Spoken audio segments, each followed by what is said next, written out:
Welcome back to the Defence Days. Jai Hind everybody. Today we are discussing 2025 का जो second paper CDS का हुआ था, उसमें जितने भी क्वेश्चन हमारे इकोनॉमिक्स से आए थे आज हम वो करने जा रहे हैं। So let's start with our quote, जो कि हमारा पहला काम होता है दिन का। तो भाई आज का हमारा जो कोट है वो क्या है? Happiness is a real sense of fulfilment that comes from the hard work.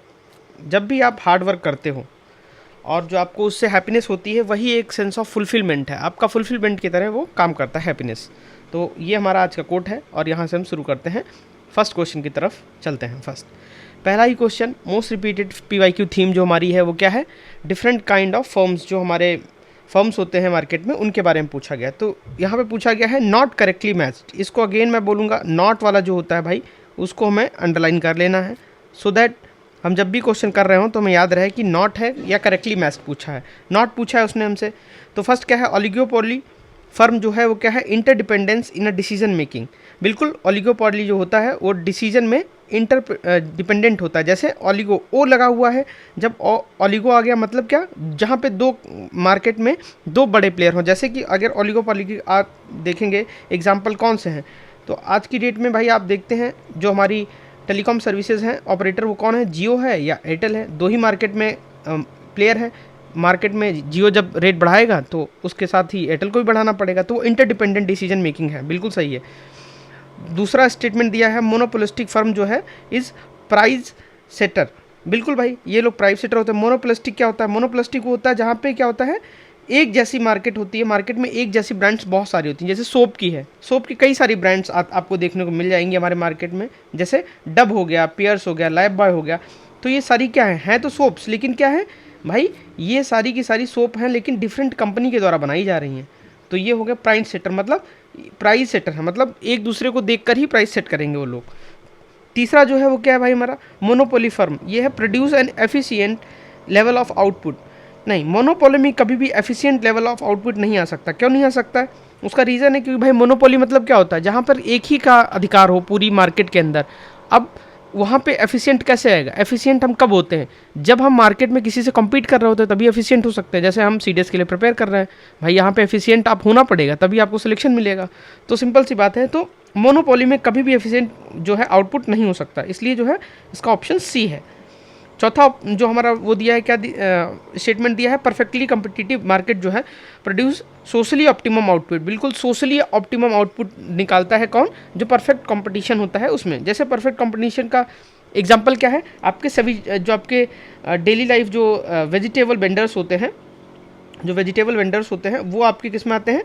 वो आते हैं परफेक्ट कंपटीशन में। वो सोशली ऑप्टिमम आउटपुट्स के लिए आते हैं क्योंकि वहाँ पे कंपटीशन बहुत ज़्यादा है, इसलिए। आगे आते हैं, अगला क्वेश्चन क्या है भाई हमारा?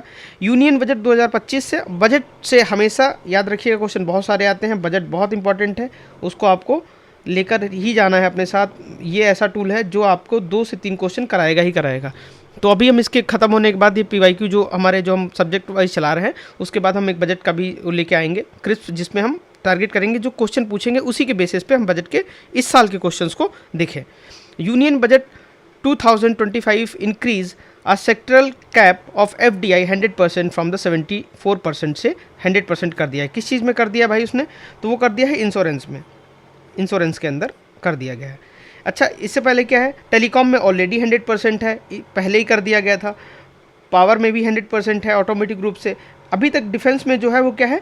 74% है, थ्रू ऑटोमेटिक रूट में 74% है, और 100% रिक्वायर्ड जो होता है वो क्या है? गवर्नमेंट अप्रूवल के बाद 100% हो सकता है। लेकिन इंश्योरेंस उस समय इंश्योरेंस का किया था, इसलिए क्वेश्चन वहाँ से आया। अगले क्वेश्चन की तरफ अगर हम आ जाएं तो क्वेश्चन है, अगेन कई बार रिपीटेड थीम है, the practice of reducing the size. Size का रिड्यूस हो जाना, साइज़ का रिड्यूस हो जाना प्रोडक्ट का किस में आता है? वो उसको क्या बोलते हैं? तो भाई इसका ऑप्शन है क्या? First, shrinkflation. श्रिंक हो जाना, किसी चीज़ का सिकुड़ जाना। मतलब जैसे कि हम देखते थे भाई, एक एग्जांपल हम बहुत अच्छा ले सकते हैं क्या यहाँ पे? पार्ले जी का। पार्ले जी आपने देखा होगा, 5 रुपये का आता था पहले, कितना बड़ा पैकेट, ठीक है। लेकिन आज की डेट में वही 5 रुपये का पैकेट काफ़ी छोटा हो गया। इट मीन्स वेट में कमी आ गई उसके, उसको प्रोडक्ट जो है उसकी क्वांटिटी को कम कर दिया, ठीक है, उस पैकेट को छोटा कर दिया उन्होंने। तो उसको बोलते हैं श्रिंकफ्लेशन, श्रिंक कर जाना। ठीक है। क्यों ऐसा क्यों कर रहा है? क्योंकि मार्केट में वही बात है कि भाई प्राइस सेंसिटिव मार्केट है, तो प्राइस देखते हैं, हर कोई प्राइस देखता है। प्राइस जब भी बढ़ता है तो पूरी जो जनता है उसको फ़र्क पड़ता है, लेकिन एग्जैक्टली कोई अमाउंट उसका जो आपका वेट होता है वो कोई ध्यान नहीं देता कि 100 ग्राम का था अब 80 ग्राम का हो गया, तो वेट से इतना फ़र्क नहीं पड़ता है। मार्केट जो है हमेशा मनी ड्रिवन होती है, प्राइस ड्रिवन होती है। तो ये हो गया भाई। अब बाकी चीज़ हम देख लेते हैं वहाँ पे। रिफ्लेशन क्या होता है? रिफ्लेशन जो होता है, इकोनॉमी जो हमारी श्रिंक कर रही होती है, इकोनॉमी जब श्रिंक करने लगती है, स्लोइंग डाउन हो जाती है, तो बिजनेसेस क्लोज होने लगते हैं, क्योंकि जब इकोनॉमी डाउन हो रही है तो बिजनेसेस काफ़ी सारे क्लोज होने लगेंगे। तो जो गवर्नमेंट है अलग से एक्सपेंडिंग करती है एज अ मेडिसिन कि भाई रिवाइव किया जा सके दोबारा, उसको बोलते हैं रिफ्लेशन, जहाँ पे लोग फिर से स्टार्ट करें चीज़ों को अपने। अगली चीज़ दी गई है क्या? Disinflation, deflation. दोनों में फ़र्क क्या है देखिए। डिस्प्लेशन डी इन्फ्लेशन जो होता है वो क्या होता है? डिसइन्फ्लेशन जो होता है कि जो पिछले साल की इन्फ्लेशन हो रही थी, मानिए कि जो लास्ट ईयर मिल्क का प्राइस था 5 रुपये, लास्ट ईयर बढ़ा था, अब इस साल अगर वो 1 रुपये बढ़ा, मतलब उतना नहीं बढ़ा जितना पिछली बार बढ़ा था, क्योंकि पिछले साल कितना बढ़ा था? 5 रुपये पर लीटर बढ़ गया था पर ईयर के हिसाब से, लेकिन इस साल वो 1 रुपये बढ़ा, मतलब पिछले साल की कंपेयर में इस साल कम जो है आपकी जो मनी है वो बढ़ी है उस प्रोडक्ट के लिए, तो वो आ गया डिसइन्फ्लेशन में। डी और फिर डिफ्लेशन क्या होता है? जो फोर्थ ऑप्शन दिया है, डिफ्लेशन जो होता है वो अपोजिट होता है आपका इन्फ्लेशन का, याद रखिएगा। इन्फ्लेशन क्या होता है? हर साल के साथ पैसे की जो बढ़ोतरी होती है किसी सामान पे, उसको भाई हम इन्फ्लेशन बोलते हैं, और उसी का ही जो अपोजिट होता है वो डिफ्लेशन होता है। जैसे कि बाइसिकल जो थी वो क्या थी? ये 5,000 की थी, मानिए 5,000 की थी कोई साइकिल, वो अब 4500 की हो गई, मतलब अब घट गया इस साल प्राइस उसका, 500 रुपये घट गया उस साइकिल पे, इट मीन्स डिफ्लेट हो गया मार्केट, डिफ्लेशन आ गया। अच्छा, ये दिखने में तो अच्छा लग रहा है कि भाई 5,000 की जब 4500 में मिलने लगी, लेकिन इकोनॉमी के लिए बहुत ख़राब है। क्यों? क्योंकि हर देश की इकोनॉमी बढ़नी चाहिए विद द टाइम। जैसे जैसे हमारा देश आगे बढ़ रहा है तो हमारी इकोनॉमी भी आगे बढ़नी चाहिए, मतलब चीज़ें महंगी होना सही है, क्यों, लेकिन एक दर के साथ बढ़ना सही है ताकि इकोनॉमिक डेवलपमेंट हो सके देश के अंदर। तो ये एज अ इकोनॉमिक टर्म में सही है, और हम इसका ऑप्शन क्या है? श्रिंकफ्लेशन है। अगले क्वेश्चन पे हम आ जाते हैं। Consider the following statement about the innovation and research and development in India. R&D की बात कर रहा है इंडिया के अंदर। पहला आपसे पूछ क्या रखा है इसने भाई? यहाँ पे पूछ रखा है कि इंडियाज रैंक जो है ग्लोबल इनोवेशन इंडेक्स में reported world intellectual property rights ने has improve significantly between 2015 to 24। बिल्कुल ये करेक्ट है। क्यों भाई? हमारे देश में जो है इस चीज़ का जो रैंक है अभी 38 रैंक में हम पहुंच चुके हैं।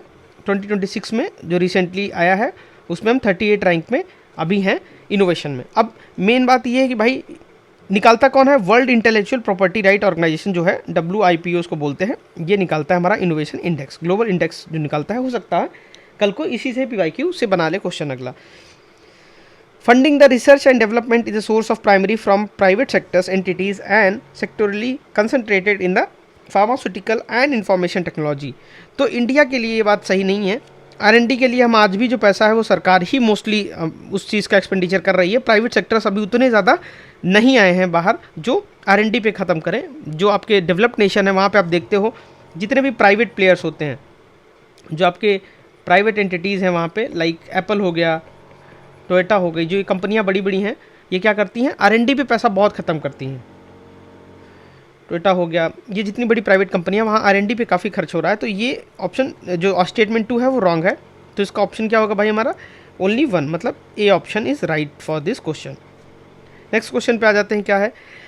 Consider the following statement about the Indian institute of entrepreneurship. Entrepreneur तो आजकल बहुत ज़्यादा वर्ड चल रहा है, तो भाई इसमें पूछा गया है कि एंटरप्रेन्योरशिप जगह इंस्टीट्यूशन है वो कहाँ है और कब इस्टेब्लिश हुआ था। तो जब भी कभी जो एक स्मार्ट चीज़ है वो यहाँ पे स्मार्ट ट्रिक ये है कि भाई जब भी कभी ईयर दे दे और ईयर के साथ साथ वो जगह दे दे, तो मोस्ट प्रोबेबली हो सकता हो कि उसने आपके साथ गेम किया है। क्यों? दोनों चीज़ें दे दी हैं। अब हो सकता हो एक चीज़ उसने घुमा दिया, इसमें जैसे घुमाया उसने इस्टेब्लिशमेंट का ईयर गलत दे दिया, 1990 दे दिया, जो कि 1993 था। 1993 में ये इस्टेब्लिश हुआ था और गुवाहाटी असम के अंदर जगह उसने सही दी है। तो ये हो गया हमारा first statement is wrong.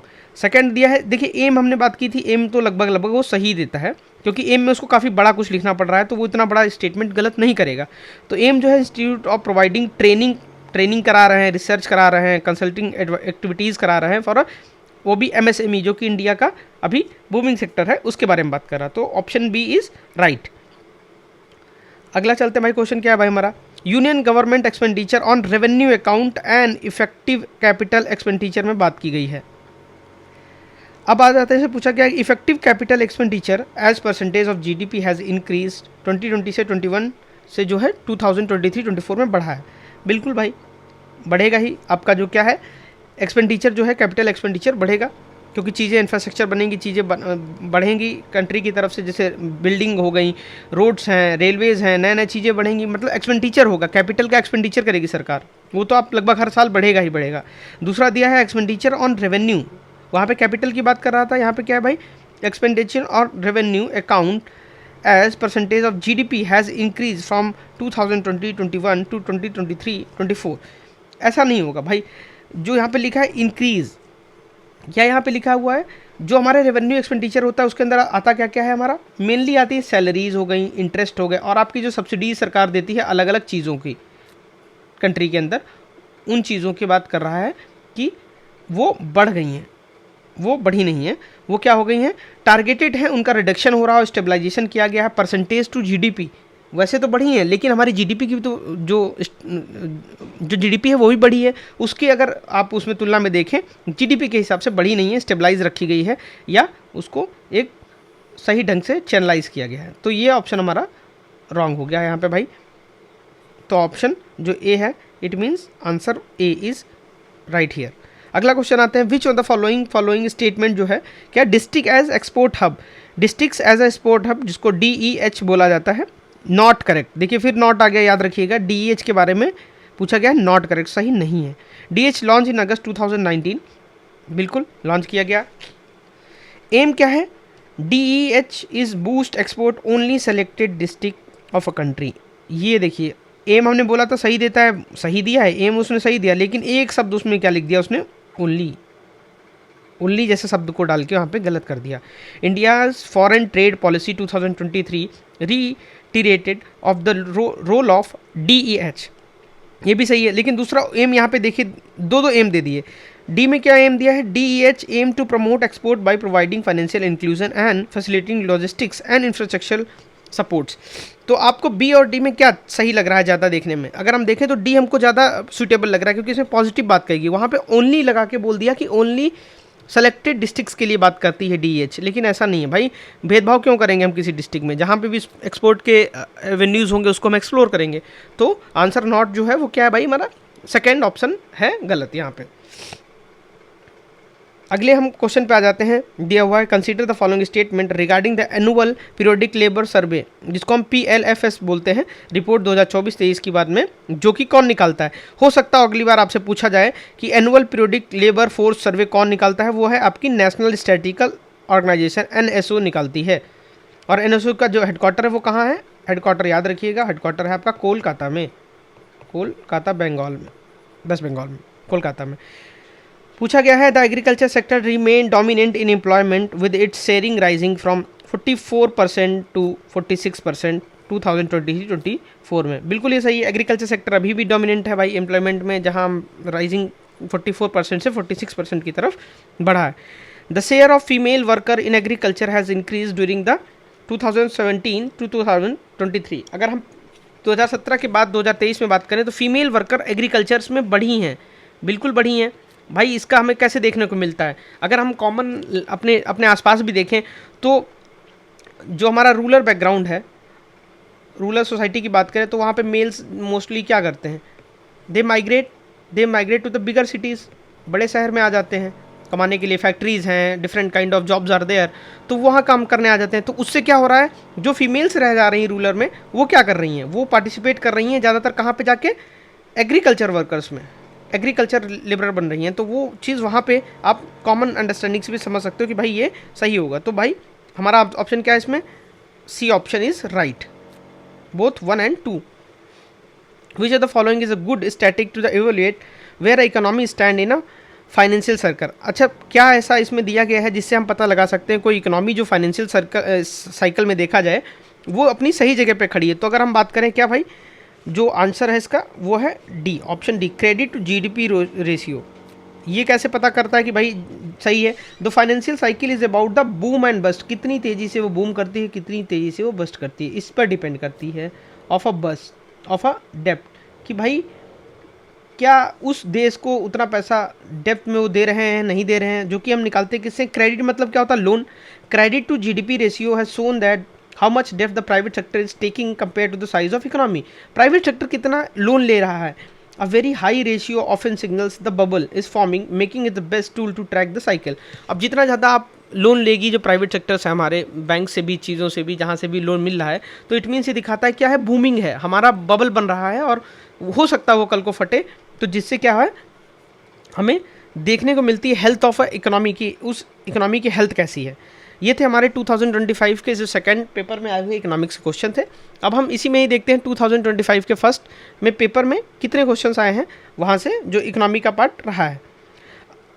Question दिया हुआ है, consider the following statement with the respect of performing of the merchandise export in India financial year 2024 में पूछा गया है। Share of capital goods such as machineries, equipments and other durable goods decrease substantially. Decrease बोला है, decrease नहीं हुआ, ये तो भाई इंक्रीज़ हुआ है, क्योंकि मशीनरी है, बिजनेसेस लगेंगे, ड्यूरेबल गुड्स हैं, बढ़ेंगे, तो डिक्रीज़ तो नहीं होगा। डिक्रीज़ देखिए यहाँ पे उसने आपके साथ खेल खेला है, डिक्रीज़ याद रखिएगा, डिक्रीज़ नहीं है, ये गलत हो गया। Share of consumer goods and intermediate goods increased, ये इंक्रीज़ नहीं होता, ये डिक्रीज़ हुआ। इसको हमने कल क्या बात की थी, इसको बोलते हैं स्वैप रूल। ये वाला इधर कर दिया और ये इसके साथ कर दिया, एक दूसरे के साथ उसने खेल खेला है। It means option D is right answer for this question. अब नेक्स्ट क्वेश्चन पे हम आते हैं, क्या पूछा गया है, which one of the following statement about the project nexus. एक प्रोजेक्ट नेक्सस चला था भाई 2024 में आपका, उसी से क्वेश्चन आया है और ये पहचानने की बात थी ये कहाँ का था। अब ये इकोनॉमिक्स का क्वेश्चन है, हो सकता हो मोस्टली आप ज्योग्राफी से भी जोड़ ले जाओ किसी आसपास की कंट्री से, क्योंकि उसमें ऑप्शन वैसे दिए हैं। फाइनेंशियल टर्म में दिया हुआ है तो आंसर इज बी। बी में क्या लिखा हुआ है, it is a international initiative to enable the instant cross border retail जो पेमेंट्स हो रहे थे उनके बारे में ये इनिशिएटिव आया था और उसी से ही वो प्रोजेक्ट नेक्सस चला था। अगला क्वेश्चन दिया हुआ है, while calculating the consumer price index housing as an item of classified as.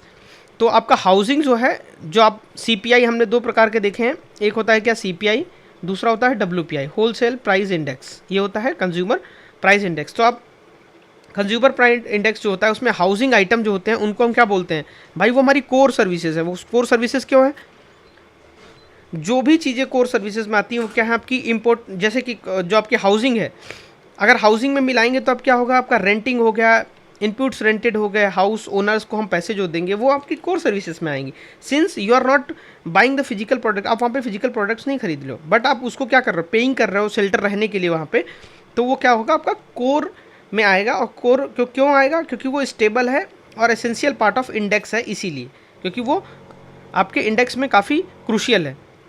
अगला क्वेश्चन है, which on the following establish the first global capability centre. पहला ग्लोबल कैपेबिलिटी सेंटर किसने बनाया, तो ये उस समय का करंट अफेयर भी था और इकोनॉमिक टर्म्स से था, इसीलिए कभी भी CDS जो UPSC पेपर बनाता है वो क्या करता है, करंट को रिलेवेंट रखते हुए आपका पूछता है आपसे क्या, स्टैटिक पार्ट पूछता है। तो यहाँ पे वही पूछा उसने क्या भाई, जो हमारी क्या थी टेक्सास इंफ्रास्ट्रक्चर जो थी वो हमारी पहली फर्स्ट ग्लोबल कैपेबिलिटी सेंटर बनाती है, वो भी कहाँ बनाती है, आपकी IT सिटी जिसको हम बोलते हैं क्या, IT हब जो हमारा है वहाँ से जो है बेंगलोर, वहाँ पे ये सेटअप करती है। ठीक है, तो ये हमारा C ऑप्शन इज राइट, याद रखिएगा। अगला क्वेश्चन क्या है भाई, पूछा गया आपसे मैच द फॉलोइंग है, बिल्कुल ग्लोबल वैल्यू चेन जो चेन है वो क्या करती है, इंटरनेशनल प्रोडक्ट शेयरिंग। बिल्कुल ये क्या करता है भाई, जैसे कि अलग अलग चीज़ें जो होती हैं, प्रोडक्ट प्रोसेस जो होती है स्प्लिट करती है अलग अलग कंट्री। जैसे कि एग्जांपल आप देखें, डिज़ाइन कोई चीज़ चाइना में हुई, अब हमें सबको पता है China is a big manufacturer hub, her cheese China में बनती है आज की डेट में, तो मैन्युफैक्चरिंग चाइना में हो गई। अब वो जो पार्ट्स असेंबल होने के लिए कहाँ आ गए, वो आ गए वियतनाम में। तो आप ये देख रहे हो एक चेन बन गई, डिज़ाइन कहीं बना, मैन्युफैक्चरिंग कहीं और हुई, असेंबलिंग कहीं और हो रही उस चीज़ की, तो फिर वो एक ग्लोबल सप्लाई चेन बना देगा आपका एक तरीके से। तो भाई बिल्कुल सही है ये। दूसरा क्या है, दूसरा दिया हुआ है वर्ल्ड इंटीग्रेटेड ट्रेड सोल्यूशंस। तो ये आपका क्या प्रोवाइड कर रहा है, database on GVC, database related जो ट्रेड है उससे आपको ये इंटीग्रेट कर रहा है। मतलब इंटीग्रेशन मतलब क्या होता है, जोड़ देना, बिल्कुल ट्रेड सोल्यूशन दे रहा है, इंटीग्रेट कर रहा है, ये भी सही है। करंट अकाउंट डेफिसिट जो होता है FDI आता है, नहीं ये नहीं आता है, करंट अकाउंट डेफिसिट में ये नहीं आता है। FDI में नहीं आता है, इसका FDI नहीं आता, यहाँ से आप गलत हो गया ये सी। जब तीसरा गलत हो गया हमारा तो तीसरा 3 ही में दिए हैं शायद, तो आपका ये ऑप्शन 1 इज़ राइट। नहीं, ऑप्शन 1 इज़ राइट नहीं, आई थिंक 3। उसने पूछा है नॉट करेक्ट, तो नॉट करेक्ट देखिए यही ये चीज़ जो है ना बहुत बार ट्रैप होता है, इसलिए हमें यहाँ पे हम भूल गया इस बार करना। भाई नॉट करेक्टली पूछा था हमसे, क्या नहीं करेक्टली है, तो वो है हमारा ओनली 3। जिस ट्रैप की हम बात कर रहे थे हम ही लोग फंस गए देखिए यहाँ पे। तो ये है याद रखने वाली चीज़ कि नॉट पूछा है आपसे, करेक्टली पूछा है। How can currency depreciate stimulate and increase net exports पूछा गया यहाँ पे, ठीक है भाई। पहला बोला है the reducing export cost. Export cost जो होती है वो आपकी कम हो जाती है रिड्यूस करने से। कैसे? जब हम देखेंगे भाई डिप्रिशिएट होगी करेंसी तो क्या होगा, जो फॉरेन बायर्स होंगे वो तो भाई पे करेंगे डॉलर्स में। Indian goods become cheaper for them. क्यों हो जाएगा? मानिए $1 में 80 रुपये थे पहले, अब प्रोडक्ट उनको क्या मिल रहे थे, $10 के मिल रहे थे भाई, 800 रुपये का प्रोडक्ट लेके जा रहे थे यहाँ से। अब वही चीज़ अब क्या हो गया, $1 में 100 रुपये हो गए, मतलब हमारे जो करेंसी है वो डाउन हो गई।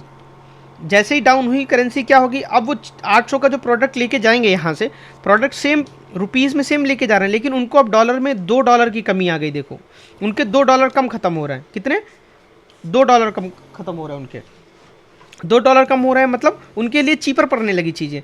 तो ये भाई बिल्कुल ये तो सही है, जो हमारी बाई रिड्यूसिंग एक्सपोर्ट कॉस्ट बिल्कुल रिड्यूस हो जाएगी। दूसरा क्या है, बाई रिड्यूसिंग इम्पोर्ट प्राइजेस। अच्छा इंपोर्ट प्राइजेस नहीं होंगे, क्यों भाई रिड्यूस क्यों नहीं होंगे इम्पोर्ट प्राइजेस? अब मानिए वही सेम केस था हमारा, क्या $1 में 80 रुपीज़ हैं अभी, और इम्पोर्ट हो रहा है 800 रुपये का ही, जो उनका टोटल वैल्यू है। लेकिन अब क्या होता है, अब 80 रुपये का था, अब क्या हो गया, हमारा जो था डॉलर बढ़ गया, अब 100 रुपये में हो गया। अब सेम इम्पोर्ट जो चीज़ हम मंगा रहे हैं बाहर से वो हमको 1000 रुपये की पड़ रही है। पहले हमें कितने पड़ रही थी, 800 रुपये की पड़ रही थी, अब हमको 1000 रुपये की पड़ रही है। तो हमसे तो 200 रुपये ज़्यादा लिए जा रहे हैं, अब 200 rupees more we pay for that whenever we import anything. जब हम इम्पोर्ट कर रहे हैं तो 200 रुपये हम ज़्यादा दे रहे हैं, मतलब हमसे तो भाई उल्टा पैसा ज़्यादा लिया जा रहा है। इट मीन्स ये ऑप्शन गलत, बाई रिड्यूसिंग इम्पोर्ट नहीं होगा, रिड्यूस नहीं करेंगे आप। तो option A is right for this. अगले क्वेश्चन पे आते हैं, कोर इन्फ्लेशन के बारे में पूछा गया है। कोर इन्फ्लेशन क्या होता है? कोर अभी हमने बात की थी, जो हमारा डेली यूज़ की चीज़ें हैं उसको हम कोर में गिनते हैं अपना, क्योंकि वो कोर है हमारा, विदाउट उसके हम सर्वाइव नहीं कर सकते। तो CPI headline inflation food and energy, जब आप फूड एनर्जी को माइनस कर देते हो तो हमारा वो कोर इन्फ्लेशन निकल के आती है।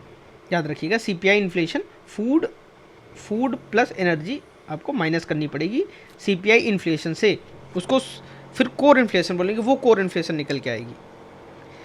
भाई इसमें हम क्या करते हैं, एक्टिव जो हमारी पार्टिसिपेशन दिखनी चाहिए उसके लिए हमने यहाँ पे लास्ट में क्या बोला था कि 2 क्वेश्चन आप डेली आपको प्रोवाइड करेंगे, उसके आपको आंसर क्या करने हैं कमेंट बॉक्स में लिखने हैं, जिससे आप भी कुछ लर्न करके जा पाओ। और जो भी हमने अभी भी कराए वो भी आपको तभी करने हैं जब आपने खुद एक्टिव लर्निंग के मूड में हैं और आप उससे फोकस से यहाँ पे आएँ, ताकि आप जो सॉल्व करें और उससे आपको डबल बेनिफिट होगा।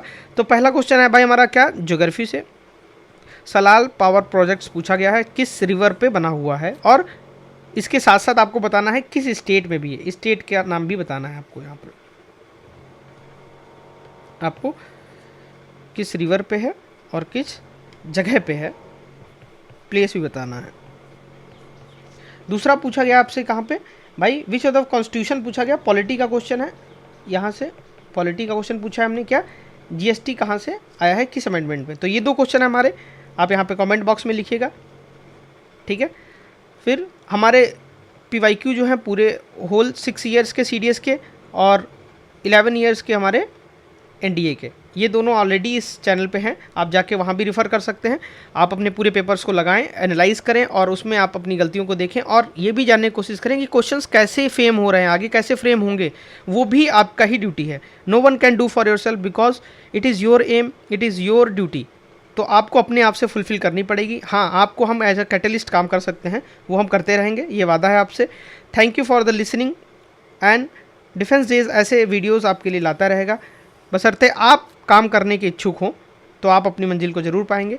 साइनिंग आउट फ्रॉम टुडे, कल मिलते हैं नए जोश के साथ। Bye bye, Tata.